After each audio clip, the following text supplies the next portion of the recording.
뭐? 장모님이 집을 팔아? 우리한테 아무 말도 없이 어떻게 이럴 수가 있어요?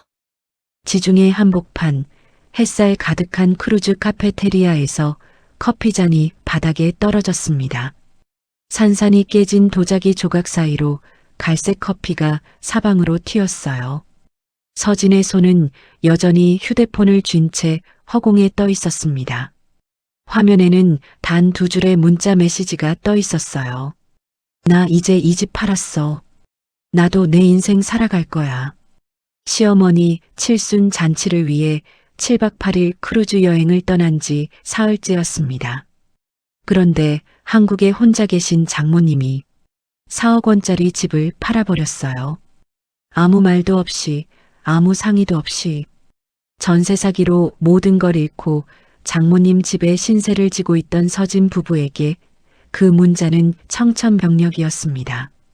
민호의 얼굴이 새하얗게 변했고 주변 시댁 식구들의 웃음소리가 갑자기 멀게 들렸어요. 파도 소리마저 귀를 찢는 것 같았습니다. 대체 이 가족에게 무슨 일이 있었던 걸까요? 노을, 인생 사연 시작합니다. 그날도 평범한 오후였습니다. 2025년 3월의 어느 목요일, 봄바람이 아직 차가웠던 날이었죠. 정자는 거실 소파에 앉아 뜨개질을 하고 있었습니다. 손끝에서 털실이 풀리며 리듬을 만들어냈어요. 창밖으로는 아파트 단지의 놀이터가 보였고 아이들의 웃음소리가 희미하게 들려왔습니다. 현관문이 열리는 소리가 났습니다. 평소보다 급한 발소리였어요. 정자는 고개를 들었습니다. 딸 서진이 눈가를 붉힌 채 현관으로 들어왔습니다. 36살의 딸이 엄마 앞에서 아이처럼 울먹이는 모습을 보는 건 오랜만이었죠. 엄마. 서진의 목소리가 떨렸습니다. 뒤이어 사위 민호도 들어왔어요. 38살의 민호는 평소 당당하던 모습과 달리 고개를 푹 숙이고 있었습니다. 정자의 가슴이 철렁 내려앉았어요. 무슨 일인지 물어보기도 전에 이미 불길한 예감이 스며들었습니다. 무슨 일이야, 서진아? 정자는 뜨개질을 내려놓고 일어났습니다. 손이 미세하게 떨렸어요. 서진은 소파에 주저앉으며 눈물을 쏟아냈습니다. 엄마, 우리 전세 사기 당했어요. 그 말에 정자의 머릿속이 하얗게 변했습니다. 전세 사기. 뉴스에서만 보던 일이 자기 딸에게 일어났다니. 민호가 떨리는 목소리로 설명을 이어갔어요. 장모님 죄송합니다. 집주인이 잠적했어요. 보증금 2억이 전부 날아갔습니다. 2억. 그 금액이 정자의 귓가에서 맴돌았습니다. 서진과 민호가 5년 동안 모은 돈이었죠. 결혼하고 아이 낳고 맞벌이하며 악착같이 모았던 돈이었어요. 정자는 입술을 깨물었습니다. 딸의 어깨가 흔들리는 게 보였고 사위의 주먹이 무릎 위에서 굳는 듯 보였습니다. 경찰에는 신고했어? 했어요. 근데 집주인이 다른 채권자들한테도 빚이 있어. 우리 순서는 한참 뒤래요. 서진의 목소리는 절망으로 가라앉아 있었습니다. 정자는 딸의 손을 꼭 잡았어요. 손이 차갑고 축축했습니다. 민호는 여전히 고개를 들지 못하고 있었죠. 장모님, 정말 죄송합니다. 제가 제대로 알아보지 못해서. 민호의 목소리에 자책이 묻어났습니다. 정자는 깊게 숨을 들이쉬었어요. 마음속에서 여러 감정이 소용돌이쳤습니다. 딸이 불쌍했고 사위가 안쓰러웠고 동시에 앞으로 어떻게 될지 두려웠습니다. 장모님, 죄송하지만 잠깐만 신세 좀 지겠습니다. 민호가 조심스럽게 말했습니다.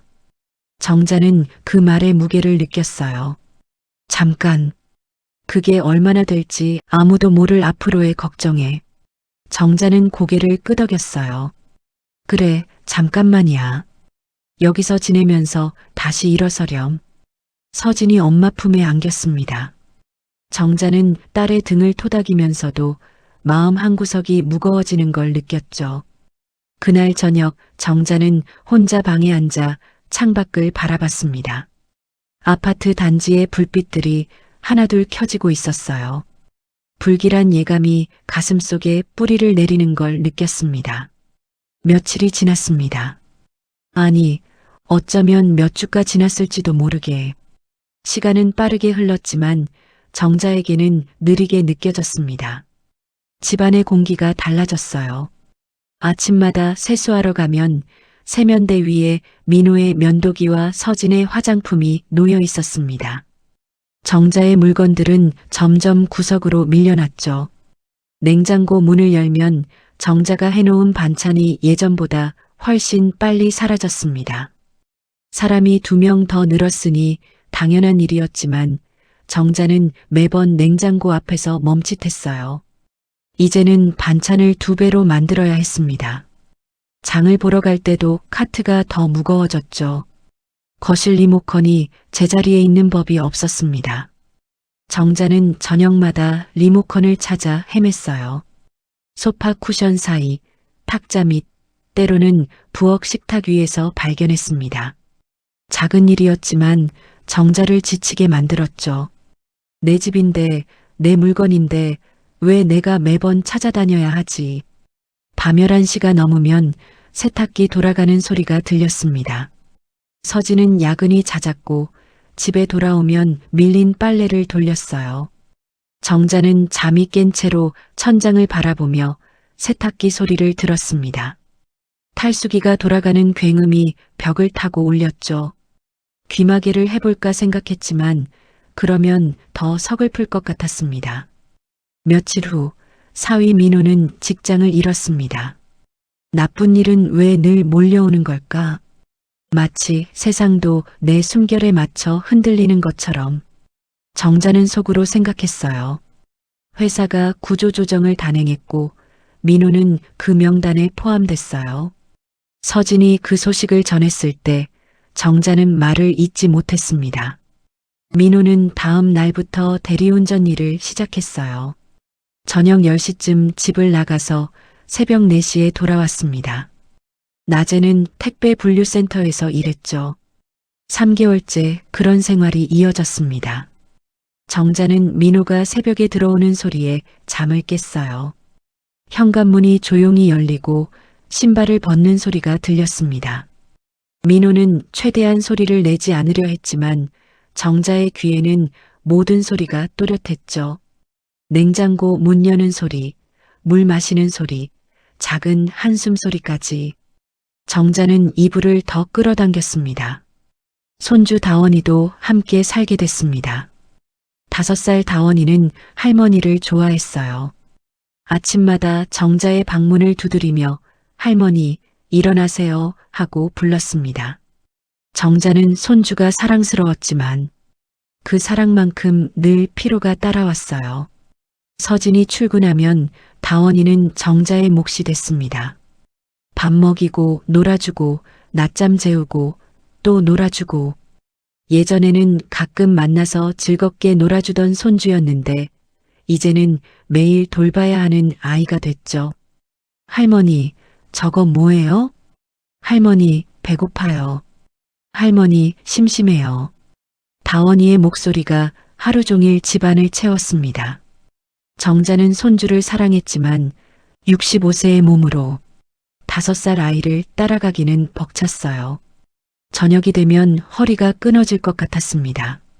소파에 앉으면 다시 일어서기가 힘들 정도였죠. 어느 토요일 오후였습니다. 민호가 거실에서 전화를 받았어요. 시댁에서 온 전화였습니다. 민호의 목소리가 밝아졌죠. 네, 어머니. 알겠습니다. 제가 갈게요. 통화를 마친 민호가 서진에게 말했습니다. 다음 주 토요일에 우리 집 제사래. 우리 내려가야 돼. 서진이 피곤한 얼굴로 고개를 끄덕였어요. 정자는 부엌에서 설거지를 하며 그 대화를 들었습니다. 민호는 시댁 일에는 꼬박꼬박 챙겼어요. 명절이면 새벽같이 떠났고 시댁 형제들 모임에도 빠지지 않았습니다.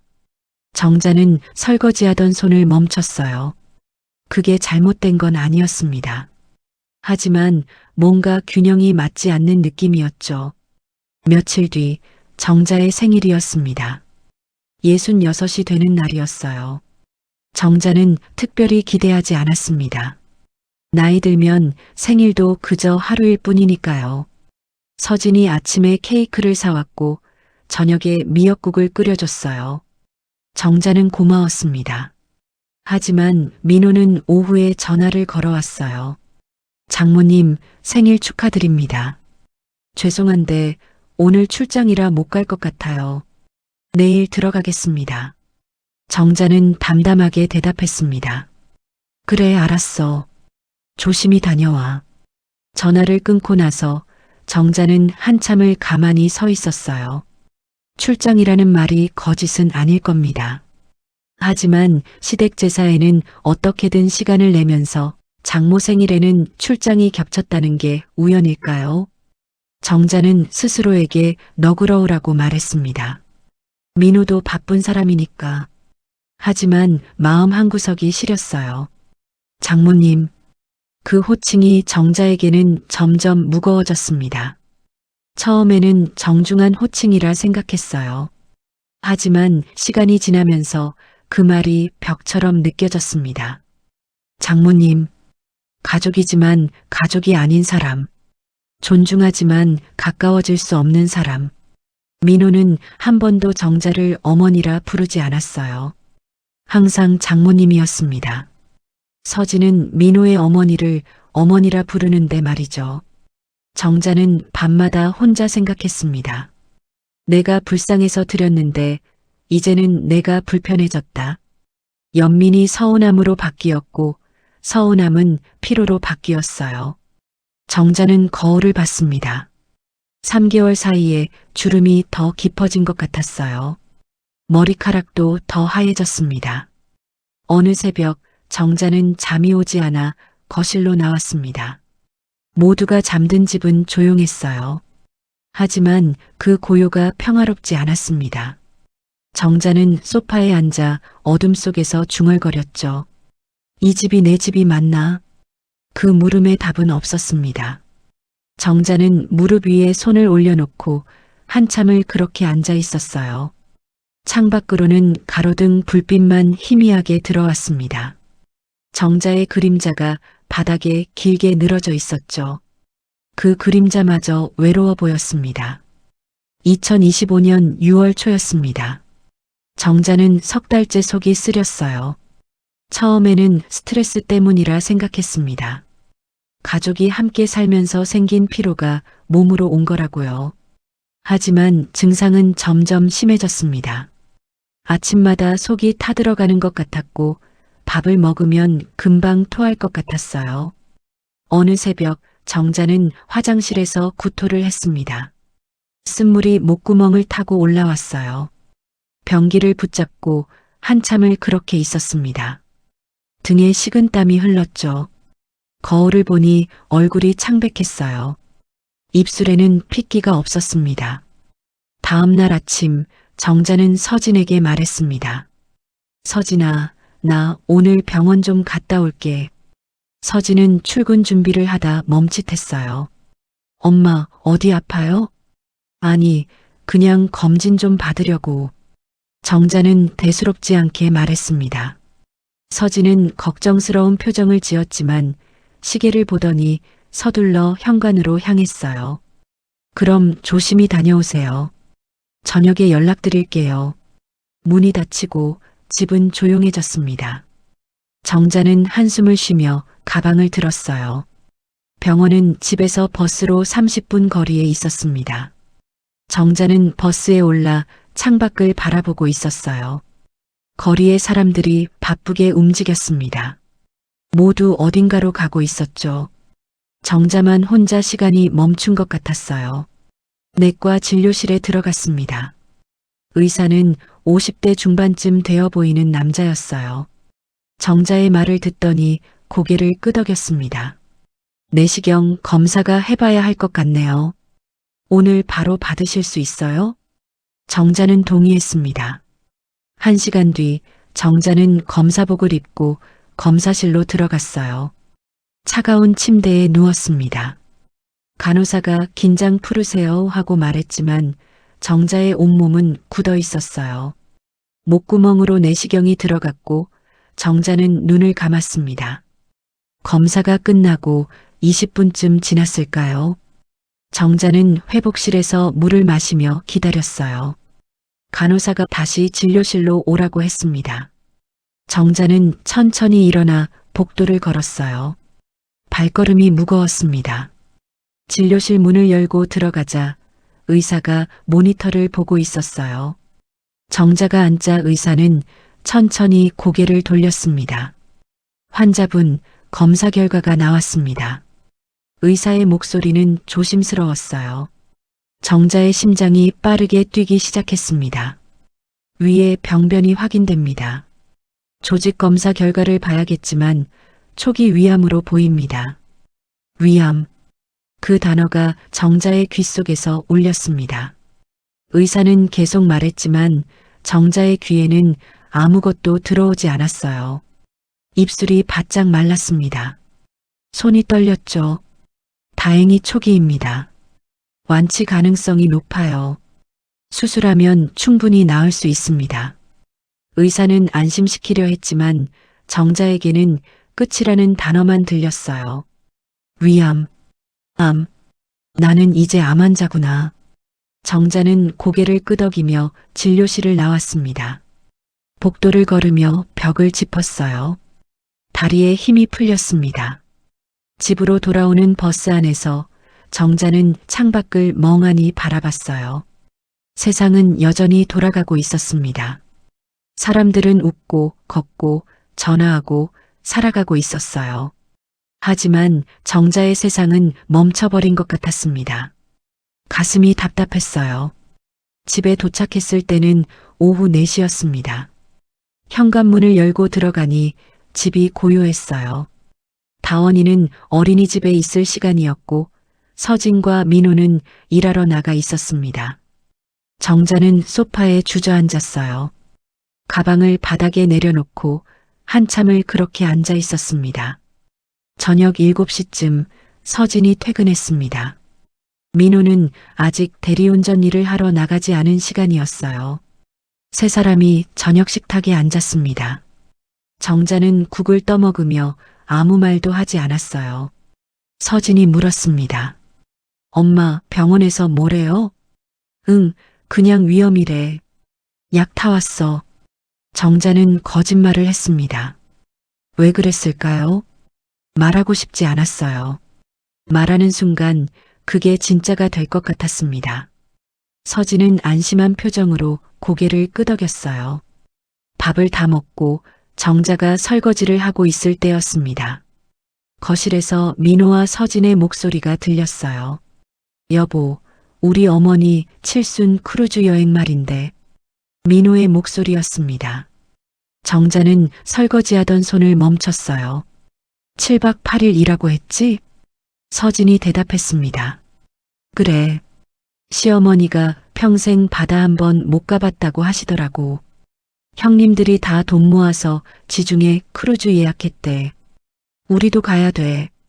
정자는 설거지통 안에서 그릇을 천천히 씻었어요.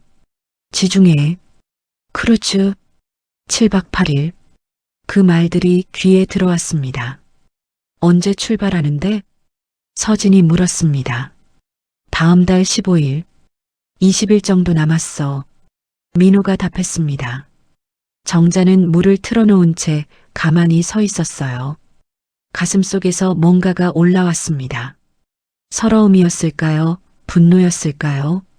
정자는 잘 모르겠었어요. 그날 밤 정자는 잠을 이룰 수 없었습니다.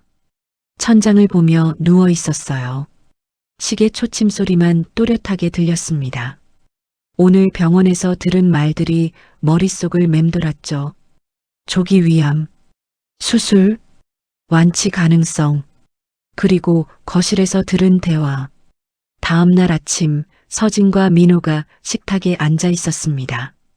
정자가 토스트와 우유를 내왔어요. 민호가 조심스럽게 말했습니다. 장모님, 다음 달에 저희가 며칠 비울 것 같아요. 정자는 토스트를 접시에 올려놓으며 대답했습니다. 응, 들었어. 시어머니 칠순 여행이라며. 민호는 약간 놀란 표정을 지었어요. 서진이 말을 이었습니다. 엄마, 7박 8일인데 괜찮으시겠어요? 다원이 봐주셔야 하는데. 괜찮아. 가서 잘 놀다 와. 정자는 웃으며 말했습니다. 하지만 그 웃음은 입술에만 걸쳐져 있었어요.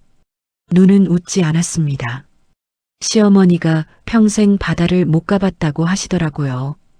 그래서 자식들이 돈 모아서 보내드리는 겁니다. 민호가 설명했습니다. 정자는 고개를 끄덕였어요. 그래, 효자네. 잘하는 거야. 민호는 안도한 표정을 지었습니다. 서진도 마찬가지였어요. 두 사람은 여행 이야기를 나누기 시작했습니다. 어디를 가는지, 배는 얼마나 큰지, 방은 어떤지. 정자는 묵묵히 우유를 마셨어요. 목구멍으로 차가운 액체가 넘어갔습니다. 출발 이틀 전 민호가 가방을 챙기며 말했습니다. 장모님, 저희 없는 동안 집 좀 잘 봐주세요. 그 말에 정자는 손에 들고 있던 행주를 싱크대에 놓았어요. 천천히 민호를 돌아봤습니다. 집을 잘 봐달라고? 아, 그게 아니라 편안하게 조심히 계시라는 뜻으로 드린 말씀입니다, 장모님. 민호는 당황하며 말을 고쳤습니다. 정자는 아무 말 없이 고개만 끄덕였어요.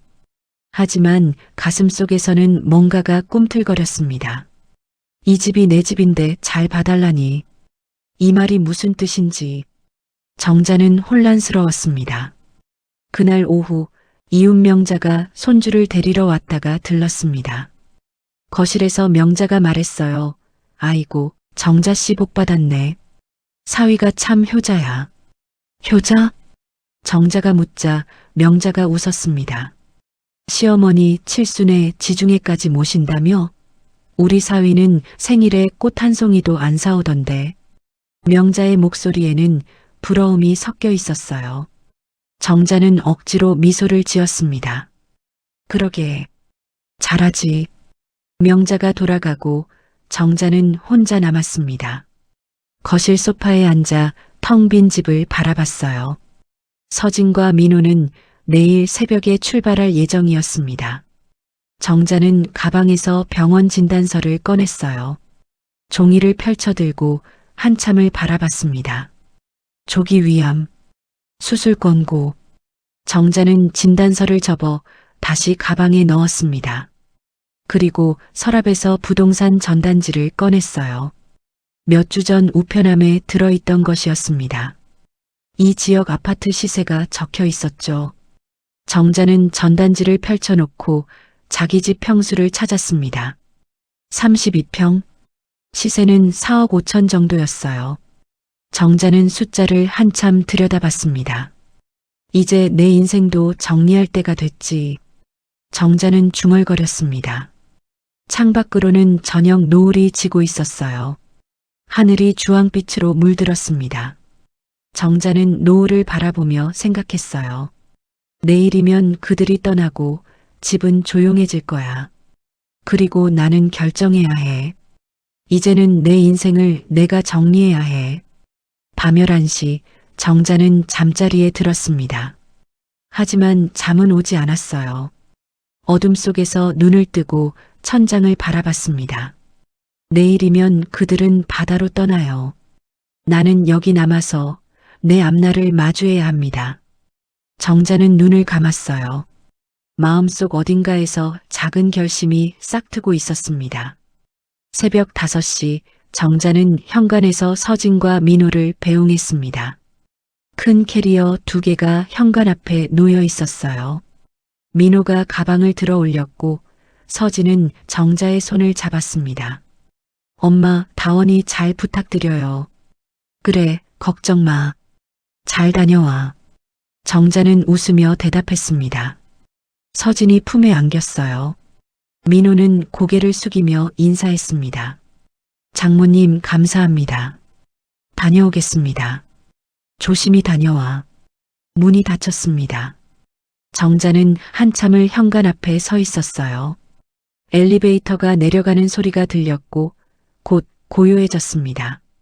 정자는 천천히 거실로 돌아왔어요. 시계를 보니 5시 15분이었습니다. 집이 텅 비었습니다. 정자는 소파에 앉아 주위를 둘러봤어요. 민호의 운동화가 신발장에 가지런히 놓여 있었고 서진의 화장품 냄새가 아직 공기 중에 남아 있었습니다. 하지만 집은 조용했어요. 냉장고 돌아가는 소리만 희미하게 들렸습니다. 정자는 일어나 집안을 천천히 걸었습니다. 서진과 민호가 쓰던 방문을 열었어요. 침대가 정리돼 있었고 책상 위에는 민호의 서류가 쌓여 있었습니다. 정자는 창문을 열었어요. 새벽 공기가 들어왔습니다. 차갑고 맑았죠. 거실로 돌아와 식탁에 앉았습니다. 테이블 위에는 서진이 마시다 남긴 커피잔이 하나 있었어요. 아직 따뜻했습니다. 정자는 그 잔을 들어 자기 입술에 갖다 댔어요. 미지근한 커피가 입안에 퍼졌습니다. 쓴맛이 혀끝에 남았죠. 조용한데 허전하지 않네. 정자는 중얼거렸습니다. 이상했어요. 넉 달 동안 시끄럽고 불편했는데 막상 혼자가 되니 편안했습니다. 죄책감 같은 게 살짝 올라왔지만 정자는 고개를 저었어요. 이건 내 솔직한 감정이야. 6시가 되자 밖이 환해졌습니다. 정자는 잠옷을 입은 채로 베란다에 나갔어요. 아파트 단지가 깨어나고 있었습니다. 조깅하는 사람들, 출근 준비하는 사람들, 세상은 돌아가고 있었죠. 정자는 난간에 팔을 올려놓고 멀리 보이는 산을 바라봤습니다. 9시쯤 정자는 옷을 갈아입고 가방을 챙겼습니다. 병원에 가기로 마음먹었어요. 수술 상담을 다시 받아야 했습니다. 현관문을 잠그고 나서니 이상한 기분이 들었어요. 이 집을 나서는 게 예전과는 달랐습니다. 더 가벼웠죠. 병원에 도착해 접수를 하고 대기실에 앉았습니다. 사람들이 많았어요. 노부부가 손을 잡고 앉아 있었고 젊은 여자가 아기를 안고 있었습니다. 정자는 그들을 보며 생각했어요. 모두 누군가의 가족이구나. 나도 그랬지. 이정자 환자분, 진료실로 들어오세요. 간호사가 불렀습니다. 정자는 일어나 진료실로 들어갔어요. 지난번과 같은 의사가 앉아 있었습니다. 어떻게 지내셨어요? 네, 그럭저럭요. 정자는 짧게 답했습니다. 의사가 모니터를 보며 말했어요. 수술 날짜를 잡아야 합니다. 미루면 안 돼요. 알아요. 그런데 왜 미루고 계세요? 의사의 목소리에 걱정이 묻어났습니다. 정자는 잠시 망설이다 입을 열었어요. 아직 할 일이 있어서요. 무슨 일인데요? 건강보다 중요한 일이 있나요? 의사가 물었습니다. 정자는 미소를 지었어요. 제 인생을 정리하는 일이요. 의사는 더 묻지 않았습니다. 정자는 진료실을 나와 복도를 걸었어요. 창밖으로 햇빛이 쏟아져 들어왔습니다. 정자는 걸음을 멈추고 창가에 섰어요. 햇빛이 따뜻했습니다. 병원을 나와 정자는 부동산 중개소로 향했습니다. 집에서 5분 거리에 있었어요. 유리문을 열고 들어가니 에어컨 바람이 시원했습니다. 책상 뒤에 40대 정도 되어 보이는 남자가 앉아 있었어요. 어서 오세요. 무엇을 도와드릴까요? 집 좀 팔고 싶어요. 정자는 가방에서 등기부등본을 꺼내 책상 위에 놓았습니다. 중개인이 서류를 들여다봤어요. 눈썹이 올라갔습니다. 32평이시네요. 이 단지는 인기가 좋아서 잘 나갈 겁니다. 얼마 정도 받을 수 있을까요? 지금 시세로는 4억 5천에서 6천 정도 될 것 같습니다. 중개인이 답했습니다. 정자는 고개를 끄덕였어요. 그럼 4억 5천에 내놓아 주세요. 아, 조금 더 높게 시작하시는 게 어때요? 협상 여지를. 아니요. 빨리 팔고 싶어요. 정자의 목소리는 단호했습니다. 중개인이 정자를 잠시 바라봤어요. 따님과는 상의하셨어요? 그 질문에 정자는 잠시 멈칫했습니다. 하지만 곧 또렷하게 대답했어요. 이 집은 제 명의예요. 제 집이니까요. 중개인은 더 묻지 않았습니다. 서류를 꺼내며 계약서를 작성하기 시작했어요. 정자는 펜을 들고 한 줄 한 줄 서명했습니다. 손이 떨리지 않았어요. 오히려 또렷했습니다. 중개소를 나서니 11시였습니다. 정자는 근처 공원 벤치에 앉았어요. 나무 그늘이 시원했습니다. 아이들이 모래밭에서 놀고 있었고 강아지를 산책시키는 사람이 지나갔어요. 정자는 가방에서 휴대폰을 꺼냈습니다. 서진의 번호를 보며 한참을 망설였어요. 사흘이 지났습니다. 중개인에게서 전화가 왔어요. 매수자가 나타났다고 했습니다. 정자는 중개소로 갔어요. 매수자는 30대 부부였습니다. 아이가 하나 있다고 했어요. 곧 초등학교에 들어간다며 이 동네 학군이 좋다고 했습니다. 집 상태가 아주 좋네요. 젊은 남자가 말했습니다. 정자는 고개를 끄덕였어요. 잘 관리했어요. 계약이 빠르게 진행됐습니다. 매수자는 현금이 준비돼 있다고 했어요. 중개인이 설명했습니다. 계약금은 오늘 입금될 겁니다. 잔금은 한 달 뒤에 치르시고요. 알겠습니다. 정자는 서명했습니다. 펜 끝에서 잉크가 종이 위로 흘러나왔어요. 이정자. 자기 이름을 쓰는 게 이렇게 무겁게 느껴진 적이 없었습니다. 계약서가 완성됐고 정자는 복사본을 받았어요. 집으로 돌아오는 길 정자의 휴대폰이 울렸습니다. 은행에서 온 문자였어요. 계약금 4,500만 원이 입금됐다고 나와 있었습니다. 정자는 휴대폰 화면을 한참 들여다봤어요. 숫자들이 또렷했습니다. 손이 떨렸어요. 이제 진짜 끝이구나. 정자는 중얼거렸습니다. 횡단보도 신호가 바뀌었지만 정자는 움직이지 못했어요. 옆 사람이 지나가며 힐끗 쳐다봤습니다. 정자는 정신을 차리고 길을 건넜어요. 집에 들어가 소파에 앉았습니다. 창밖으로 해가 지고 있었어요. 정자는 휴대폰을 다시 꺼내 들었습니다. 서진의 번호를 눌렀어요. 메시지 창이 열렸습니다. 정자는 한참을 그렇게 빈 화면을 바라봤어요. 손가락이 휴대폰 위에서 움직이기 시작했습니다. 서진아. 첫 글자를 쓰고 정자는 멈췄습니다. 뭐라고 써야 할까요? 어떻게 설명해야 할까요? 정자는 숨을 깊이 들이쉬었어요. 그리고 다시 글자를 눌렀습니다.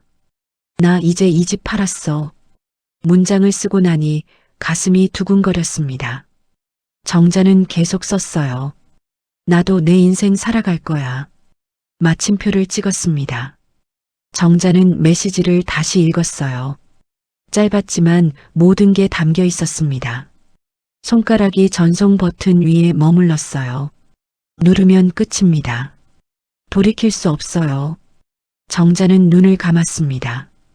그리고 버튼을 눌렀습니다. 메시지가 전송됐다는 표시가 나타났어요. 정자는 휴대폰을 테이블 위에 내려놓았습니다. 손이 떨렸어요. 가슴이 마구 뛰었습니다. 정자는 소파에 등을 기댔어요. 천장을 바라봤습니다. 이젠 내 마음도 정리됐다. 정자는 혼잣말을 했습니다. 창밖으로는 저녁 노을이 사라지고 있었어요.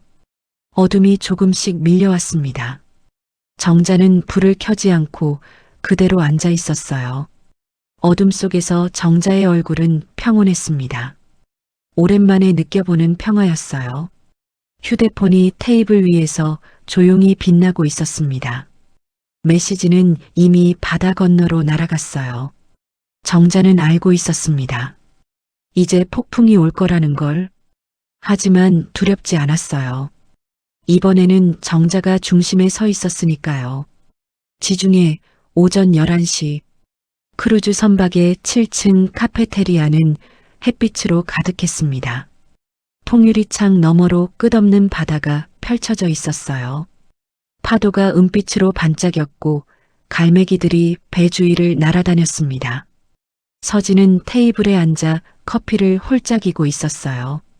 하얀 컵에서 김이 피어올랐습니다. 옆 테이블에는 시댁 식구들이 모여 앉아 웃고 있었어요. 시어머니는 칠순을 맞아받은 꽃다발을 무릎에 안고 계셨습니다. 시누이들이 사진을 찍자며 떠들었죠. 언니, 여기 좀 봐요. 엄마랑 같이 찍어요. 막내 시누이가 카메라를 들었습니다. 서진은 미소를 지으며 자리에서 일어났어요.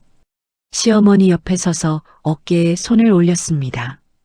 플래시가 터졌어요. 서진은 다시 자기 자리로 돌아왔습니다.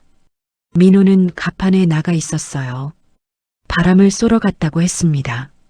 서진은 휴대폰을 꺼내 사진첩을 열었어요. 어제 찍은 사진들이 쭉 나열돼 있었습니다. 한국 풍경, 석양, 가족 사진들. 서진은 손가락으로 사진을 넘기며 미소 지었어요. 그때 휴대폰이 진동했습니다. 메시지 알림이었어요. 서진은 무심코 화면을 눌렀습니다. 엄마에게서 온 메시지였죠. 나 이제 이 집 팔았어. 나도 내 인생 살아갈 거야. 서진의 눈이 커졌습니다. 다시 읽었어요. 한 글자 한 글자 천천히. 집을 팔았다. 엄마가. 서진의 손이 떨리기 시작했습니다. 커피잔을 쥐고 있던 다른 손에서 힘이 풀렸어요. 컵이 손에서 미끄러졌습니다. 바닥에 떨어지며 산산이 깨졌어요. 커피가 하얀 타일 바닥에 퍼졌습니다. 갈색 액체가 서진의 신발까지 튀었죠. 주변 사람들이 일제히 돌아봤습니다. 언니, 괜찮아요? 시누이가 다가왔습니다. 서진은 휴대폰을 쥔 채 멍하니 서 있었어요. 입술이 파르르 떨렸습니다. 민호 씨. 서진의 목소리는 겨우 나왔습니다. 시누이가 서진의 팔을 잡았어요. 언니, 무슨 일이에요? 얼굴이 하얘졌어요. 민호 씨 좀 불러주세요. 빨리요. 서진이 다급하게 말했습니다. 시누이는 고개를 끄덕이고 갑판으로 달려갔어요. 다른 시누이가 걸레를 가져와 바닥을 닦기 시작했습니다. 서진은 그 모습을 보지 못했어요. 휴대폰 화면만 뚫어져라 쳐다보고 있었습니다.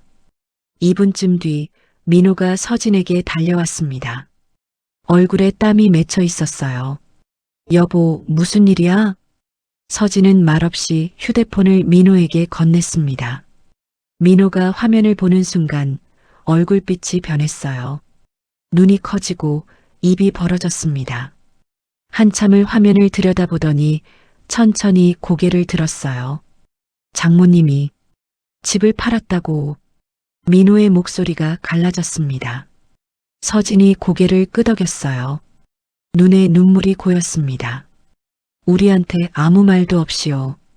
어떻게 이럴 수가 있어요? 서진의 목소리는 떨렸습니다. 민호는 휴대폰을 쥔 손에 힘을 주었어요. 손등에 핏줄이 붉어졌습니다.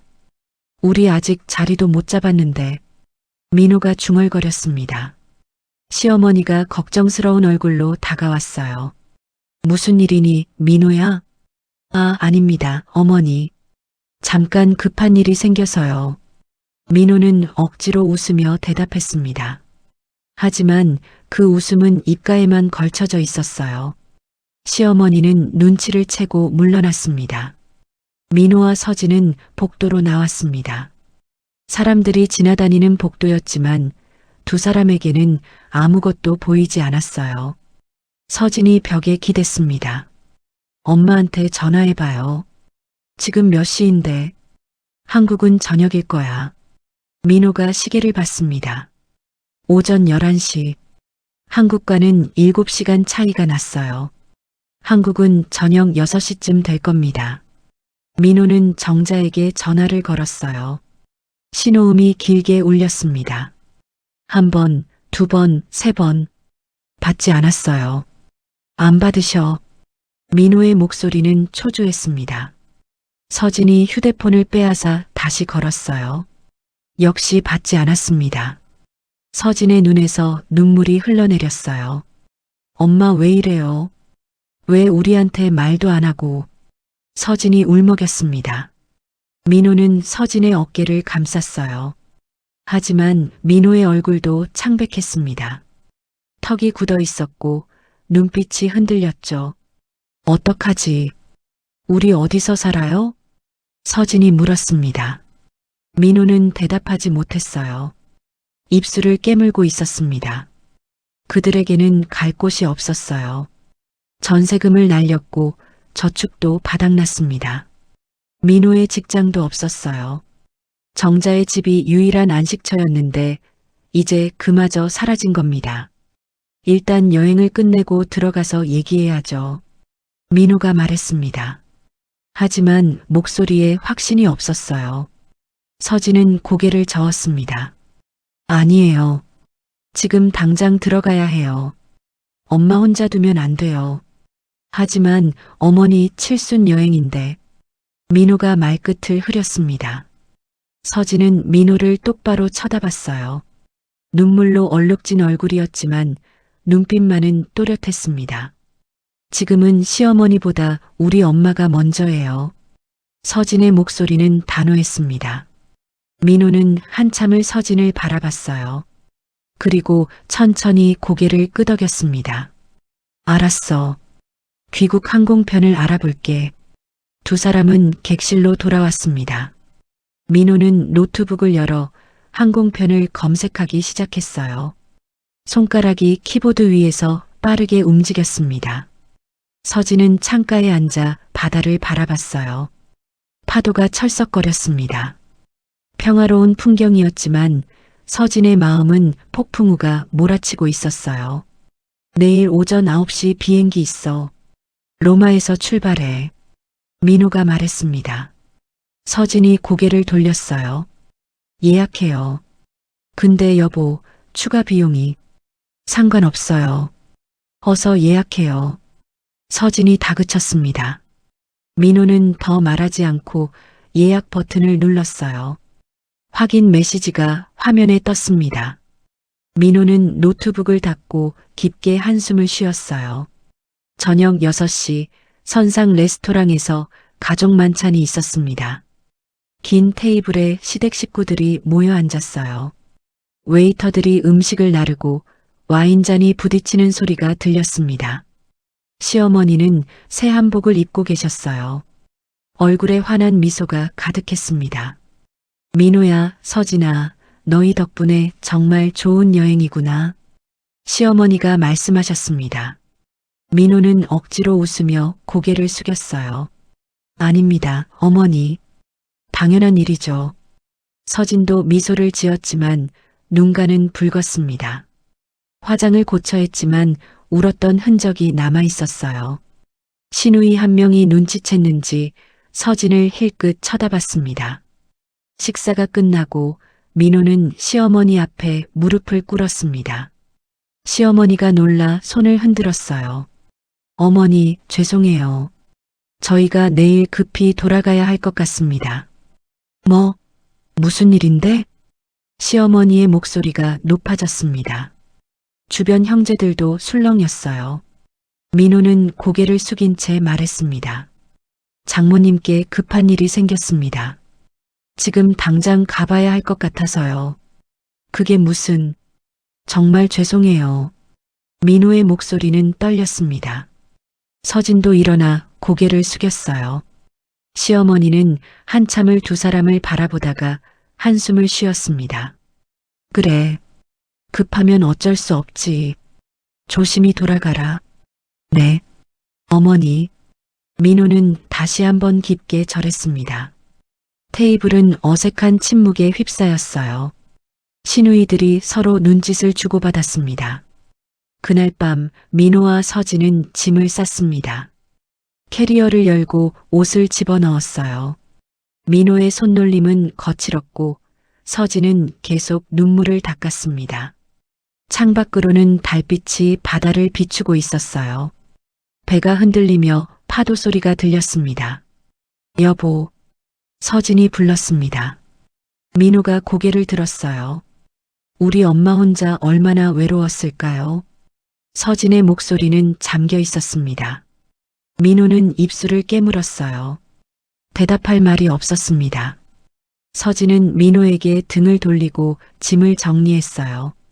어깨가 작게 떨렸습니다. 자정이 넘어 짐을 다 쌌습니다. 두 사람은 침대에 누웠지만 잠이 오지 않았어요. 천장을 보며 누워 있었습니다. 배 엔진 소리만 낮게 울렸죠.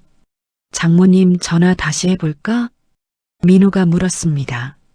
서진은 고개를 저었어요. 아침에 하죠. 지금 한국은 새벽일 거예요. 민호는 한숨을 쉬었습니다. 어둠 속에서 두 사람의 숨소리만 들렸어요. 그 시간 장모 정자는 혼자 집에 앉아 있었습니다. 창문을 닫고 조용히 다음 날을 기다리며 정자는 알고 있었을 거예요. 이제 그들이 내게 올 거라는 걸. 이틀 뒤 저녁 7시 인천공항에 비행기가 착륙했습니다. 서진과 민호는 피곤한 얼굴로 입국장을 빠져나왔어요. 캐리어를 끌며 택시를 잡았습니다.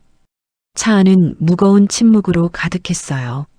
민호는 창밖을 보았고 서진은 무릎 위에 손을 모은 채 고개를 숙이고 있었습니다. 1시간 뒤 택시가 아파트 앞에 섰습니다. 두 사람은 짐을 들고 엘리베이터를 탔어요. 12층까지 올라가는 동안 아무도 말하지 않았습니다. 엘리베이터 안에는 두 사람의 거친 숨소리만 들렸어요. 초인종을 눌렀습니다. 딩동 소리가 집 안으로 울려 퍼졌어요. 잠시 후 문이 열렸습니다. 정자가 서 있었어요. 평소와 다름없는 모습이었습니다. 회색 블라우스에 검은 바지를 입고 있었어요. 머리는 단정하게 빗어 넘겼고 표정은 담담했습니다. 왔구나. 정자는 짧게 말하며 문을 열어줬습니다. 서진이 안으로 들어서며 가방을 바닥에 내려놓았어요. 민호도 뒤따라 들어왔습니다. 거실은 조용했어요. 테이블 위에는 차가운 보리차 주전자가 놓여 있었고 소파에는 정자가 읽던 책이 펼쳐져 있었습니다. 엄마, 서진이 불렀습니다. 목소리가 떨렸어요. 정자는 소파에 앉으며 서진을 쳐다봤습니다. 앉아라. 서진과 민호는 정자 맞은편 소파에 나란히 앉았어요. 서진의 손이 무릎 위에서 떨렸습니다. 민호는 손을 깍지 끼고 정자를 바라봤어요. 정자는 보리차를 따라 두 사람 앞에 내려놓았습니다. 컵에서 물방울이 흘러내렸어요. 엄마, 어떻게 이러실 수가 있어요? 서진이 먼저 입을 열었습니다. 목소리는 울먹이고 있었어요. 정자는 차를 한 모금 마신 뒤 천천히 컵을 내려놓았습니다. 뭐가 말이야? 집을 팔았다면서요. 우리한테 말도 없이요. 서진의 목소리가 높아졌습니다. 눈가가 빨개졌어요. 정자는 서진을 가만히 바라봤습니다. 이 집은 내 집이야. 내가 파는 게 뭐가 잘못됐니? 정자의 목소리는 차분했습니다. 하지만 단호했어요. 서진은 입술을 깨물었습니다. 민호가 앞으로 몸을 기울이며 말했어요. 장모님, 저희 아직 자리도 못 잡았는데요. 어디 가서 살라고요? 민호의 목소리에는 다급함이 묻어났습니다. 정자는 민호를 똑바로 쳐다봤어요. 그럼 내가 평생 너희 자리 잡을 때까지 기다려야 하니? 그 말에 민호의 얼굴이 굳었습니다. 서진이 소파에서 벌떡 일어났어요. 엄마, 우리가 뭘 잘못했어요? 우리 열심히 살잖아요. 민호 씨는 밤낮으로 일하고 저도 야근하면서 돈 모으고 있어요. 그래, 너희는 열심히 살지. 정자도 일어났습니다. 두 사람의 눈높이가 비슷해졌어요.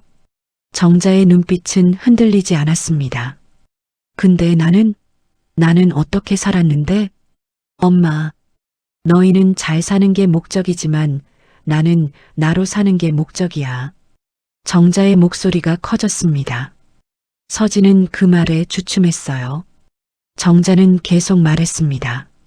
넉 달 동안 내가 얼마나 힘들었는지 알아? 내 집인데 내가 집사처럼 바쁘게 살았어. 밤낮으로 반찬 만들고 설거지하고 손주 돌보고. 내가 너희 가정부냐? 정자의 목소리는 떨렸지만 힘이 있었어요. 서진의 눈에서 눈물이 쏟아졌습니다. 그럼 우리 보고 어쩌라고요? 우리 전세 사기 당한 거 엄마도 알잖아요. 알지. 그래서 드렸잖아. 근데 너희는 뭐 했어? 정자가 반문했습니다. 민호가 입을 열려다 다물었어요. 정자는 민호를 쳐다봤습니다. 시댁 제사에는 꼬박꼬박 가면서 내 생일에는 출장이라고 전화만 했잖아. 시어머니 칠순에는 지중해까지 가면서 나한테는 뭐 해줬어? 민호의 얼굴이 새하얗게 변했습니다. 입술이 바짝 말랐어요. 정자의 목소리는 점점 커졌습니다. 너희가 불쌍해서 드렸는데 이제는 내가 불쌍하고 내가 불편해졌어. 너희는 가족이라고 했지만 나는 엄마 장모라는 허울뿐이었어. 그게 아니에요, 장모님. 민호가 일어나 말했습니다. 하지만 정자는 손을 들어 말을 막았어요. 이제 됐어. 난 결정했네. 엄마, 우리 다 같이 잘 살면 되잖아요. 서진이 울며 말했습니다. 정자는 고개를 저었어요. 그건 너희들 생각이야. 나는 이제 내 인생 살고 싶어. 그때 밖에서 인기척이 들렸습니다. 현관 밖에서 누군가 귀를 기울이고 있는 것 같았어요. 정자는 현관문을 확 열었습니다. 이웃 명자가 서 있었어요. 명자는 놀라 뒷걸음질 쳤습니다. 어머, 정자씨. 들으려면 들어와서 들으세요. 정자가 단호하게 말했습니다. 명자는 어색하게 웃으며 황급히 자기 집으로 들어갔어요. 정자는 문을 닫고 돌아섰습니다. 거실에는 무거운 침묵이 흘렀어요. 서진은 소파에 주저앉아 울고 있었습니다. 민호는 서 있었지만 말을 잇지 못했어요. 정자는 두 사람을 바라보며 깊게 숨을 들이쉬었습니다. 너희한테 한 달 줄게. 한 달 안에 나갈 곳 알아봐. 한 달이요? 민호의 목소리가 떨렸습니다. 정자는 고개를 끄덕였어요. 잔금 치르는 날까지. 그때까지는 여기 있어도 돼. 장모님, 제발. 민호가 정자 앞에 무릎을 꿇었습니다. 정자는 놀라 뒷걸음질 쳤어요. 민호는 손을 모으고 고개를 숙였습니다. 죄송합니다. 제가 잘못했습니다. 장모님을 소홀히 대했습니다. 민호의 목소리는 갈라졌습니다. 정자는 민호를 내려다봤어요. 가슴이 아팠습니다. 하지만 마음을 굳게 먹었어요. 일어나게. 정자가 말했습니다. 민호는 고개를 들었어요. 얼굴에는 눈물이 흐르고 있었습니다. 정자는 민호의 팔을 잡아 일으켰어요. 미안하다고 말하는 건 쉬워. 하지만 넉 달 동안 나를 어떻게 대했는지 그건 바뀌지 않아. 정자의 목소리는 떨렸지만 단호했습니다. 민호는 고개를 떨구었어요. 서진이 소파에서 일어나 정자에게 다가왔습니다. 엄마, 왜 그래요? 우리 가족 아니에요? 서진이 정자의 손을 잡으려 했습니다. 정자는 손을 뒤로 빼며 말했어요. 가족이면 뭐든 되는 줄 알았니? 가족이라고 해서 내가 참아야 하는 거야? 그게 아니라 내 인생의 주인은 나야. 정자가 소리쳤습니다. 그 목소리는 집안을 가득 채웠어요. 서진은 그 자리에 얼어붙었습니다. 민호도 움직이지 못했어요. 정자는 두 사람을 번갈아 쳐다봤습니다. 나는 이제 내 남은 인생을 나답게 살고 싶어. 너희를 위해 사는 게 아니라 나를 위해 살고 싶다고. 정자의 눈에도 눈물이 고였습니다. 하지만 흘리지 않았어요. 서진은 입술을 떨며 뒤로 물러섰습니다. 민호는 서진의 어깨를 감쌌어요. 알겠습니다, 장모님. 한 달 안에 나가겠습니다. 민호가 조용히 말했습니다. 목소리는 무너져 있었어요. 정자는 고개를 끄덕였습니다. 두 사람은 천천히 현관으로 걸어갔어요. 가방을 들고 문을 열었습니다. 서진은 문 앞에서 돌아봤어요. 엄마. 서진이 불렀지만 정자는 대답하지 않았습니다. 그냥 서 있었어요. 문이 닫혔습니다. 정자는 혼자 남았어요. 거실은 다시 조용해졌습니다. 정자는 소파에 주저앉았어요. 손이 떨렸습니다. 가슴이 두근거렸어요. 눈을 감았습니다. 눈물이 볼을 타고 흘러내렸어요. 하지만 정자는 웃고 있었습니다. 쓸쓸한 미소였지만 진심이 담긴 미소였어요. 나는 한 가족이라고 생각했지만 우린 그저 한 집에서 같이 산 두 가족이었어. 정자는 중얼거렸습니다. 창밖으로는 밤하늘에 별이 떠 있었어요. 정자는 한참을 그렇게 앉아 있었습니다. 혼자였지만 외롭지 않았어요. 처음으로 자기 자신과 마주하고 있었으니까요. 그날 밤 이후 사흘이 지났습니다. 정자는 혼자 집에서 지냈어요.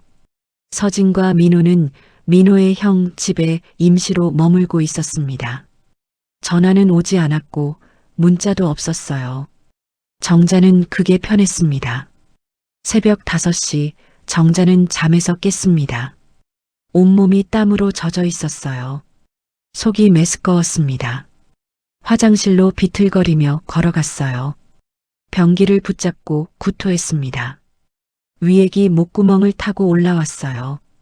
쓴맛이 입안 가득 퍼졌습니다. 한참을 그렇게 앉아 있다가 일어섰습니다. 거울을 봤어요. 얼굴이 창백했습니다.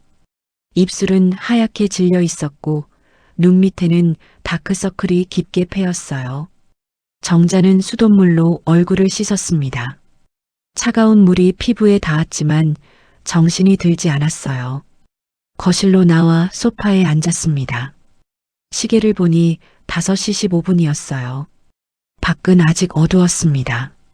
정자는 배를 쓸어내렸어요. 통증이 있었습니다. 날카로우면서 아주 참기 힘든 통증이었어요. 6시가 되자 밖이 조금씩 밝아졌습니다. 정자는 침실로 가서 옷을 갈아입으려 했어요. 서랍을 열다가 힘이 빠져 바닥에 주저앉았습니다. 숨이 가팠어요. 식은땀이 이마에 맺혔습니다. 정자는 벽에 등을 기대고 눈을 감았어요. 일어나야지. 정자는 중얼거렸습니다. 하지만 몸이 말을 듣지 않았어요. 다리에 힘이 없었습니다. 정자는 벽을 짚고 천천히 일어섰어요. 침대까지 걸어가 누웠습니다. 천장이 빙빙 돌았어요. 9시쯤 정자는 다시 일어났습니다. 몸 상태가 조금 나아진 것 같았어요. 부엌으로 가서 물을 마셨습니다. 목구멍이 타들어가는 것 같았어요. 냉장고를 열었지만 식욕이 없었습니다. 우유 한 잔만 꺼내 마셨어요. 거실을 돌아다니다가 휴대폰을 집어들었습니다. 병원 번호를 찾았어요. 전화를 걸려다 멈췄습니다. 그냥 견디면 되지 않을까? 하지만 속에서 계속 뭔가가 올라왔어요. 정자는 번호를 눌렀습니다. 네, 한빛병원입니다. 저 예약하고 싶은데요. 정자의 목소리는 약했습니다. 상담원이 환자의 정보를 확인했어요. 아, 이정자 환자분이시죠? 수술 예약 미루신 분이시네요. 네, 맞아요. 증상이 어떠세요? 속이 안 좋아요. 구토하고 어지럽고요. 오늘 오후 2시에 오실 수 있으세요? 네, 가겠습니다. 전화를 끊고 정자는 소파에 앉았습니다.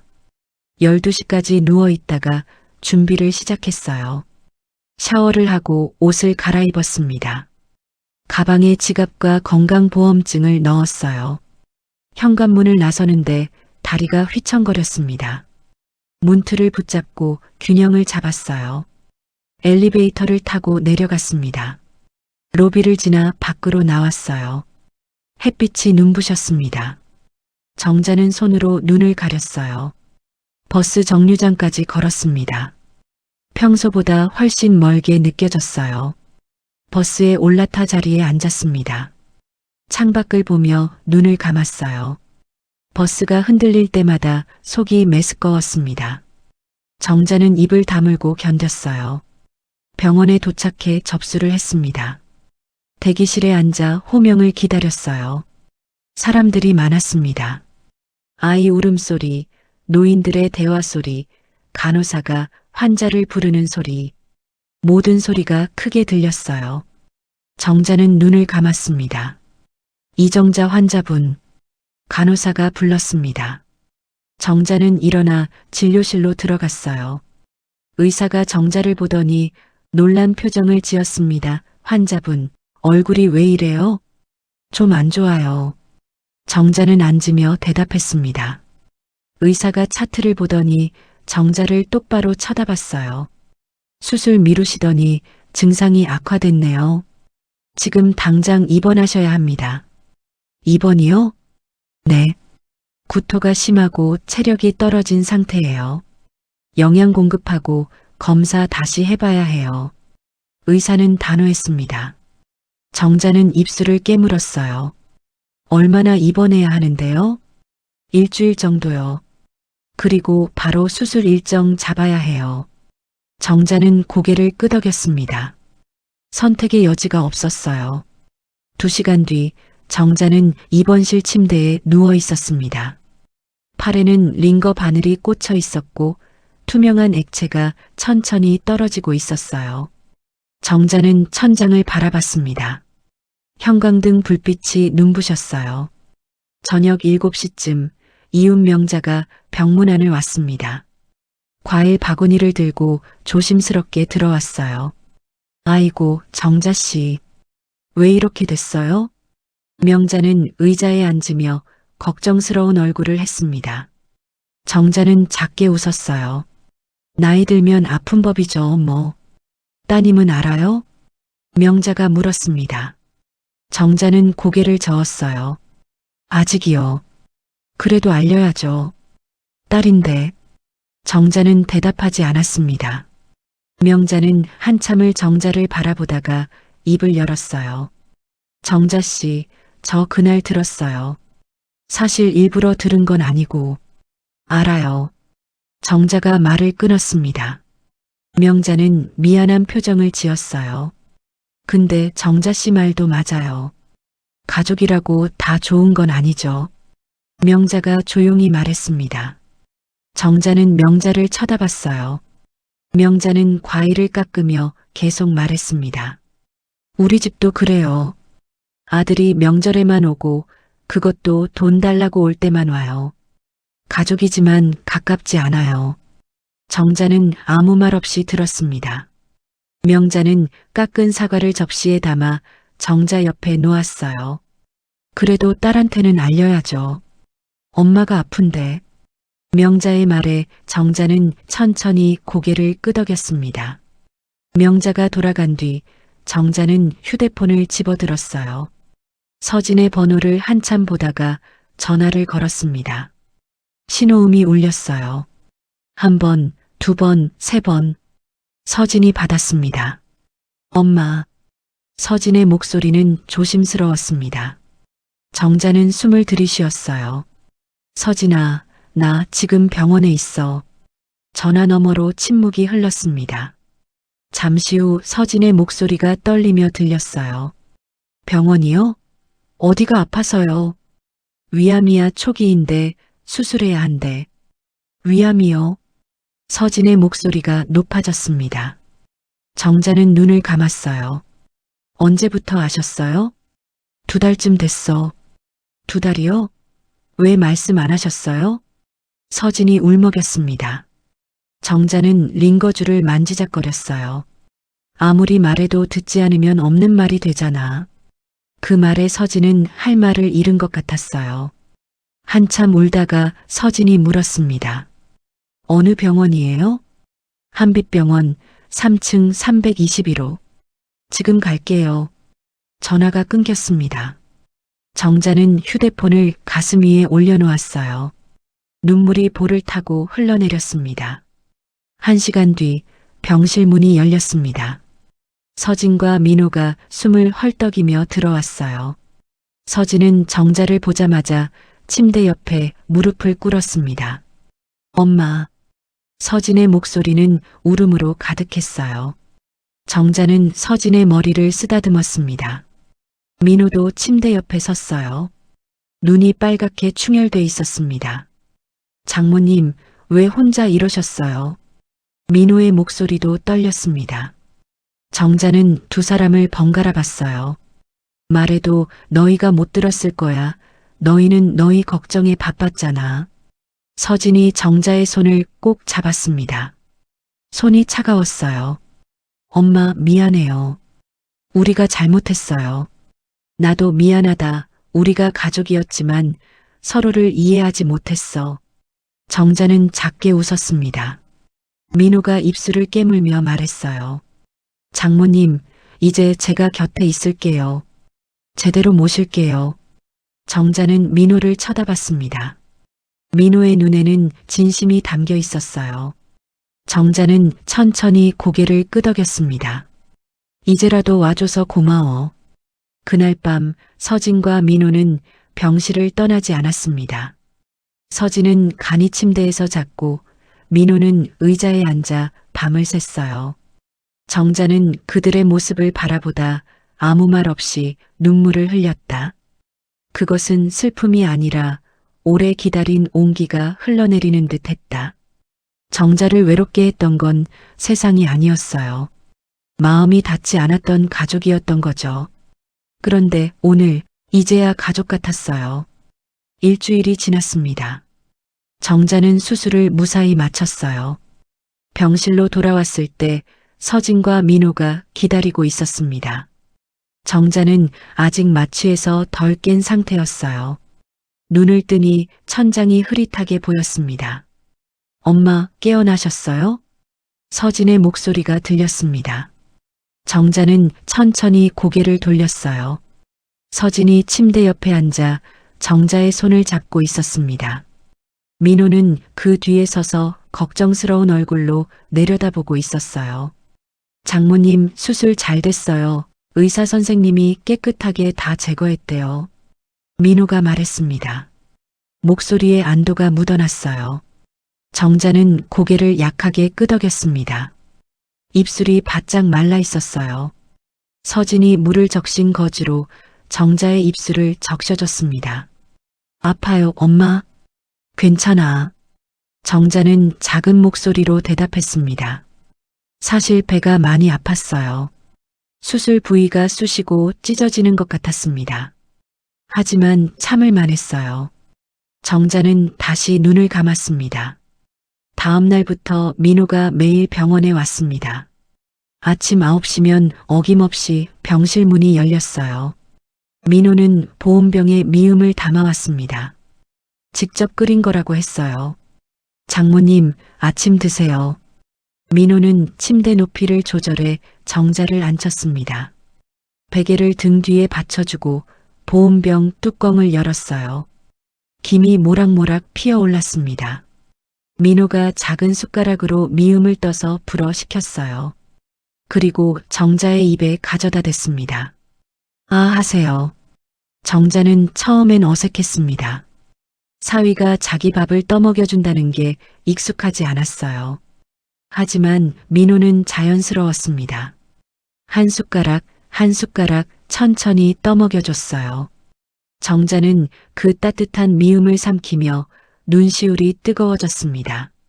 맛있어요? 응, 맛있어. 정자는 고개를 끄덕였습니다. 민호가 미소를 지었어요. 그 미소는 진심이었습니다. 점심때가 되면 서진이 왔습니다. 회사에서 점심시간을 이용해 달려왔어요. 숨을 헐떡이며 병실 문을 열고 들어왔습니다. 엄마, 제가 왔어요. 서진은 정자의 이마에 손을 대고 열을 확인했어요.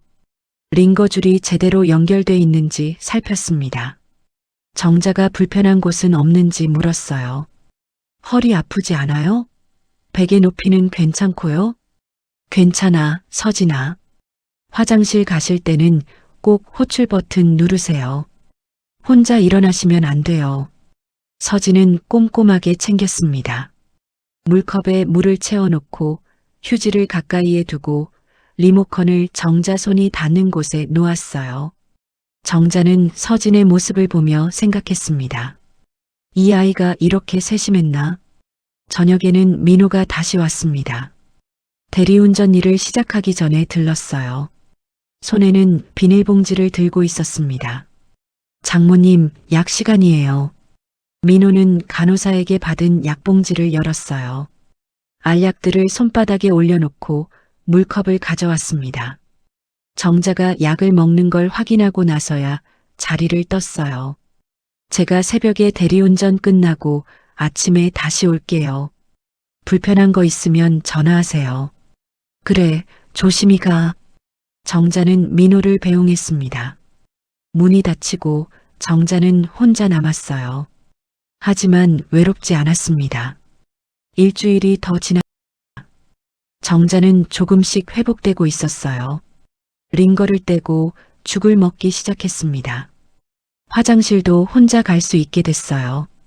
의사는 일주일 뒤면 퇴원할 수 있을 거라고 했습니다.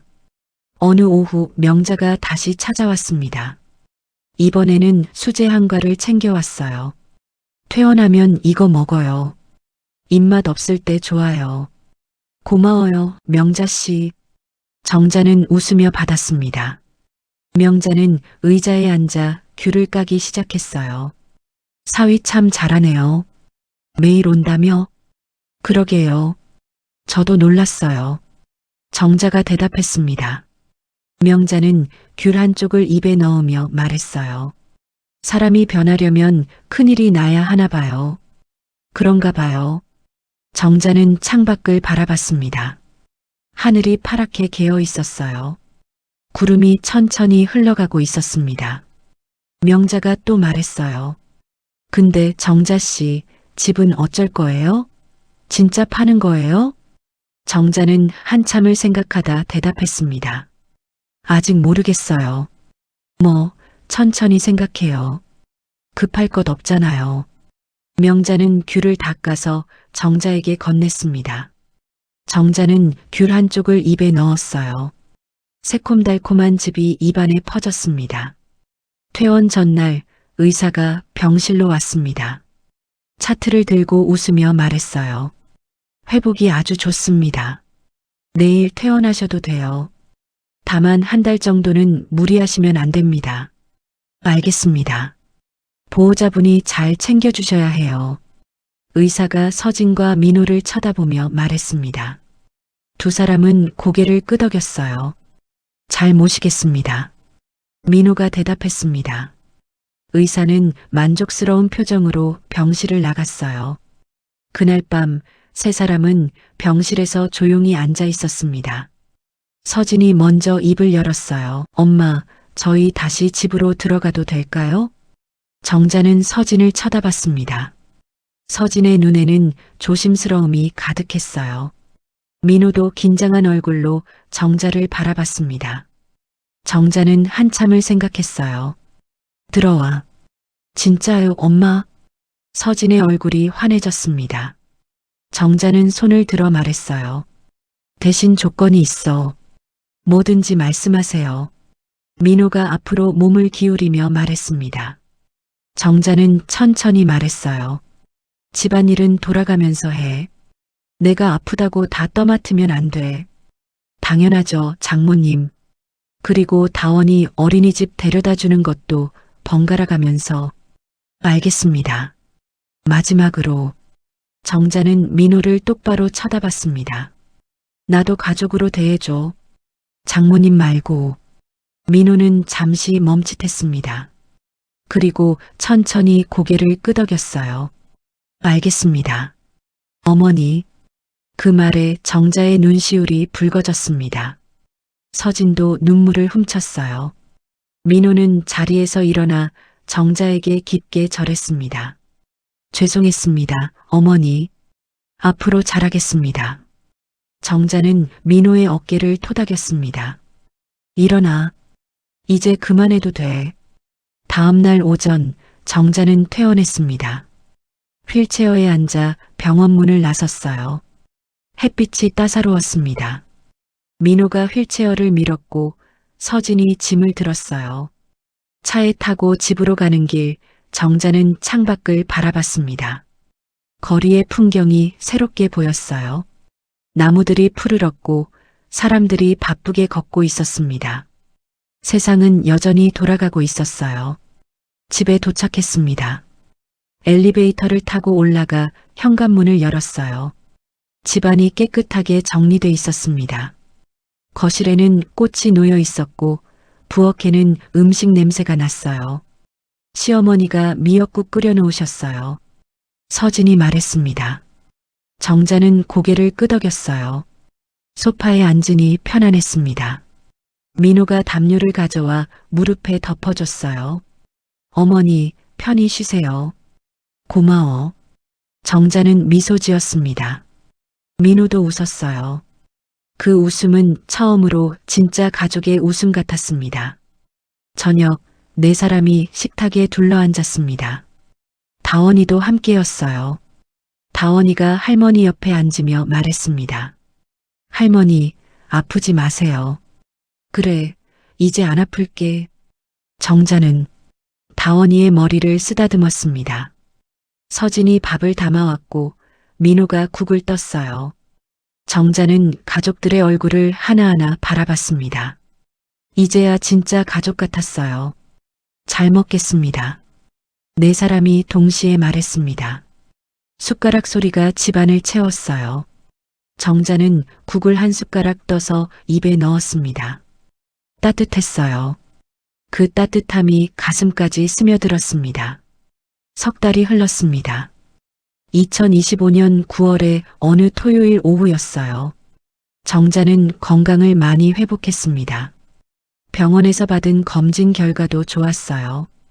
암세포는 깨끗하게 제거됐고 재발 가능성도 낮다고 했습니다. 정자는 거실 소파에 앉아 뜨개질을 하고 있었어요. 털실이 손끝에서 리듬을 타며 풀려나갔습니다. 창밖으로는 가을 햇살이 따스하게 들어왔어요. 부엌에서는 민호가 설거지를 하고 있었습니다. 물 흐르는 소리와 그릇 부딪히는 소리가 들렸어요. 어머니, 차 드실래요? 민호가 부엌에서 물었습니다. 정자는 고개를 들어 웃으며 답했어요. 그래, 좋지. 민호는 석 달 전과 많이 달라졌습니다. 이제는 자연스럽게 집안일을 했어요. 설거지도 하고 청소기도 돌리고 빨래도 개었습니다. 처음엔 서툴렀지만 점점 익숙해졌어요. 주말마다 가족은 함께 시간을 보냈습니다.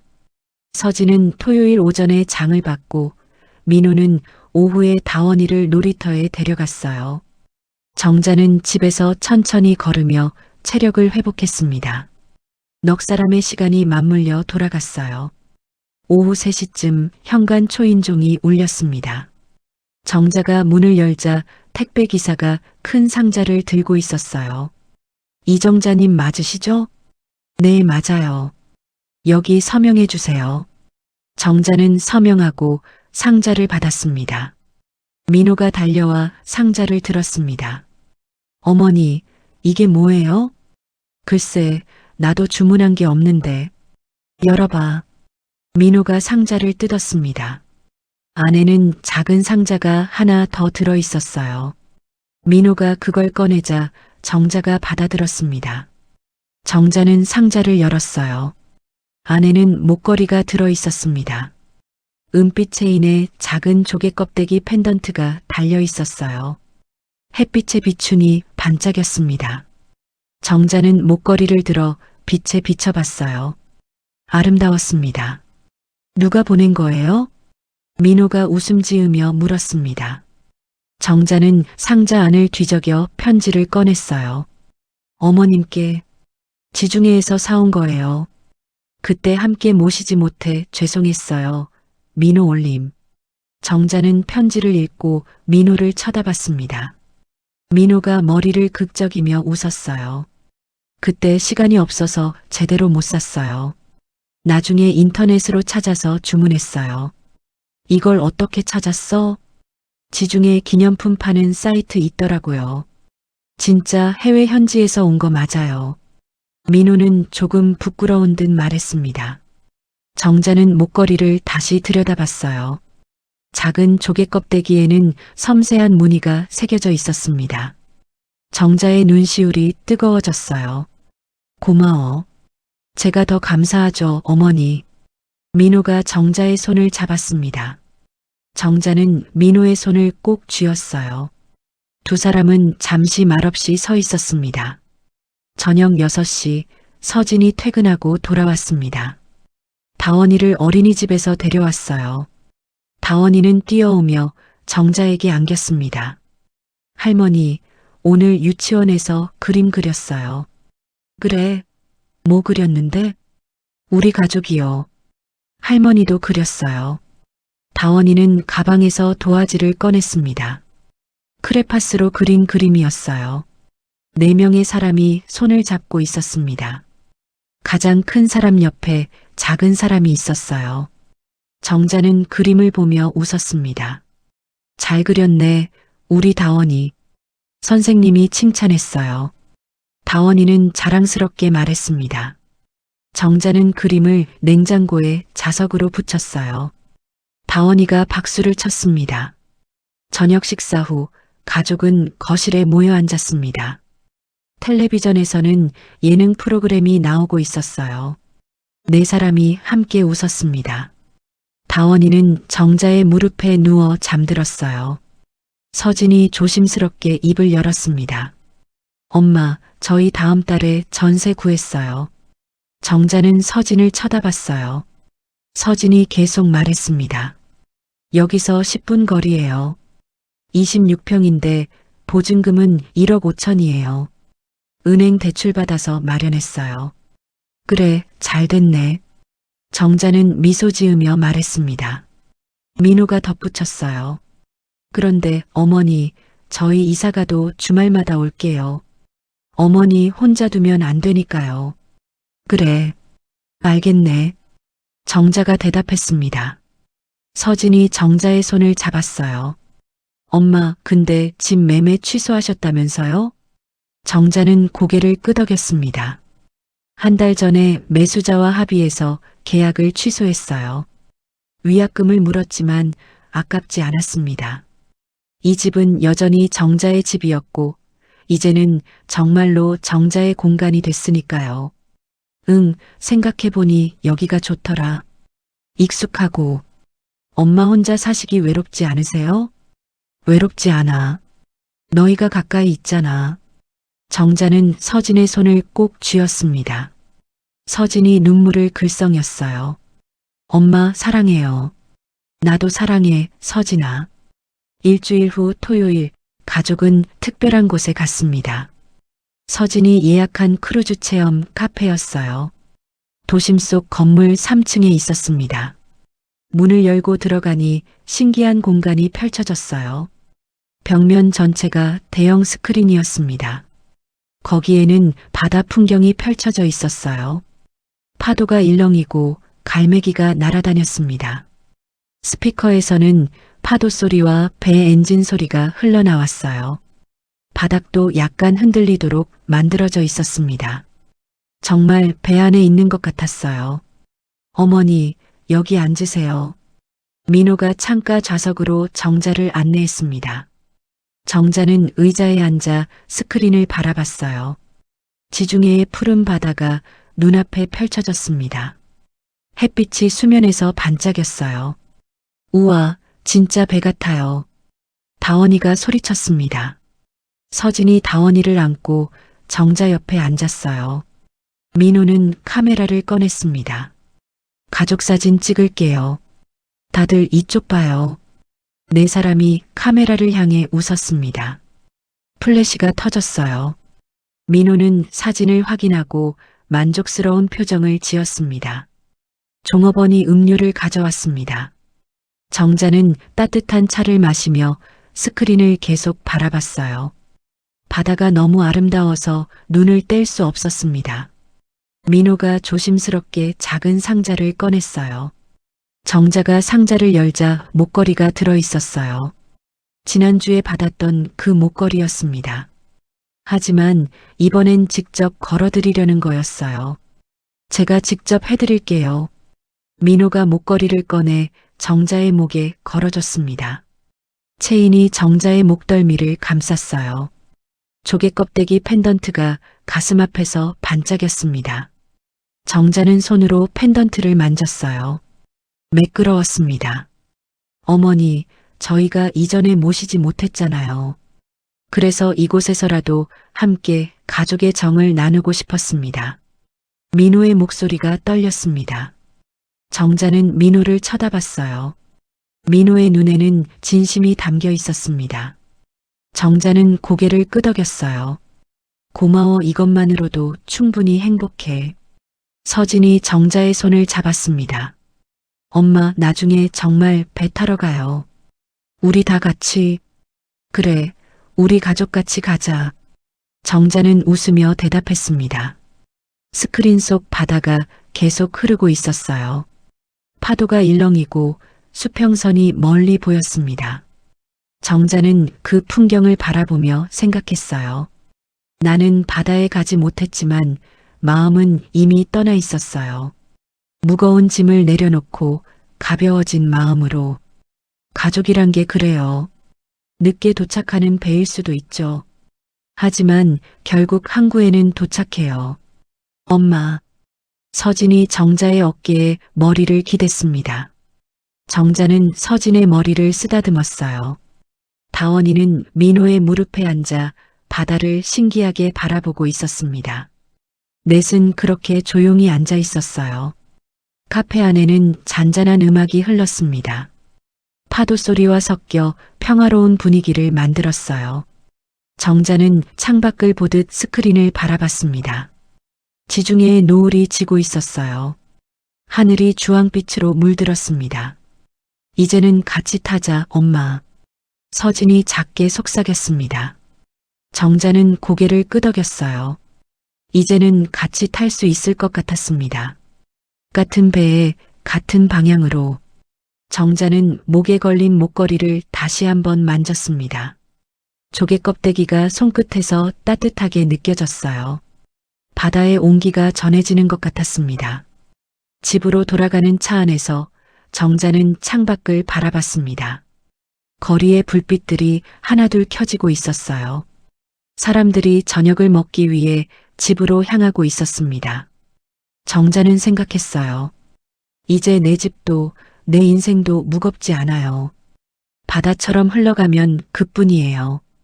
파도가 밀려왔다 물러가듯 사람도 그렇게 살아가는 거겠죠. 차가 아파트 주차장에 섰습니다. 넷은 차에서 내려 엘리베이터를 탔어요. 12층까지 올라가는 동안 아무도 말하지 않았지만 모두가 웃고 있었습니다. 현관문을 열고 집에 들어왔습니다. 불을 켜자 거실이 환해졌어요. 냉장고에는 다원이가 그린 그림이 붙어 있었고 소파에는 정자의 뜨개질이 놓여 있었습니다. 모든 게 제자리에 있었어요. 정자는 목걸이를 만지며 미소 지었습니다. 바다는 멀리 있지만 가족은 가까이 있었어요. 그것만으로 충분했습니다. 오늘의 이야기 어떻게 들으셨나요? 이 가족에게 전하고 싶은 위로나 응원이 있다면 댓글로 마음을 나눠주세요. 여러분의 한마디 한마디가 누군가에게는 큰 힘이 됩니다. 이 이야기가 더 많은 분들에게 닿을 수 있도록 공유해 주신다면 여러분의 하루에도 작은 행운이 함께할 거예요. 오늘도 귀 기울여 들어주셔서 감사합니다. 노을 인생사연이었습니다.